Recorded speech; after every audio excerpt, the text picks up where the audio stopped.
Um julgamento realizado pela Seção 2 de Dissídios Individuais após a morte do advogado de defesa de uma empresa foi anulado pelo próprio colegiado.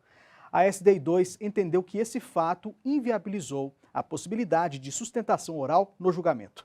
O repórter Daniel Vasques tem os detalhes desse caso para a gente. Oi, Daniel. Oi, Anderson. Oi, Luana. O julgamento que foi anulado ocorreu em março deste ano. À época, a decisão da SDI 2 foi desfavorável à empresa JF Floresta Agropecuária Araguaia. A companhia entrou com embargos de declaração com a justificativa de que o advogado que a representava no caso havia morrido em janeiro. Por isso, foi pedida a anulação do julgamento.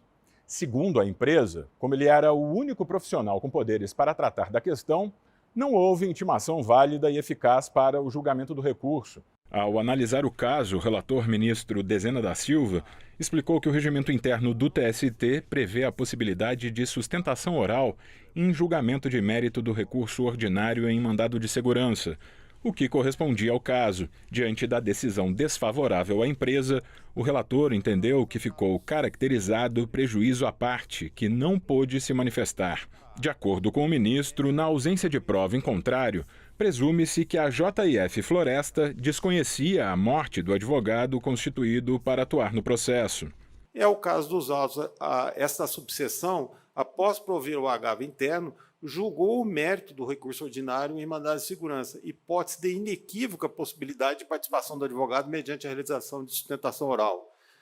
O julgamento do agravo interno ocorrido após o falecimento do único advogado constituído, sem que, oportunizada a parte, hora embargante, prazo para regularizar a sua representação processual, encontra-se, portanto, eivado de vício. Para o relator, a morte do advogado da parte é causa de suspensão do caso, conforme estabelece o artigo 313 do Código de Processo Civil. Essa medida se justifica se o advogado morto for o único constituído nos autos, como no caso. Havendo mais de um, o processo deve prosseguir com o outro profissional da advocacia. Nesse cenário, segundo o ministro, a empresa deveria ter sido intimada para regularizar a sua representação, sob pena de nulidade dos atos posteriores à morte do profissional. O ministro Sérgio Pinto Martins divergiu.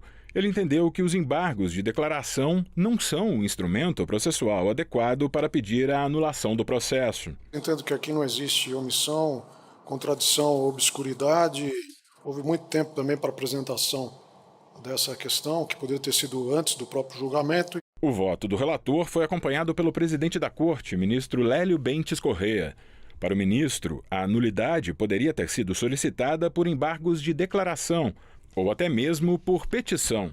Seria um formalismo excessivo nós negarmos provimento aos embargos de declaração para adotarmos as mesmas providências mediante trazendo o feito em mesa, não é? Assim, por maioria, a SDI 2 anulou a decisão e determinou a realização de um novo julgamento com a intimação dos novos advogados da JF em data ainda a ser definida. Anderson, Luana, eu devolvo para vocês no estúdio. Tá certo, Daniel. Muito obrigada pelas informações e bom trabalho para você.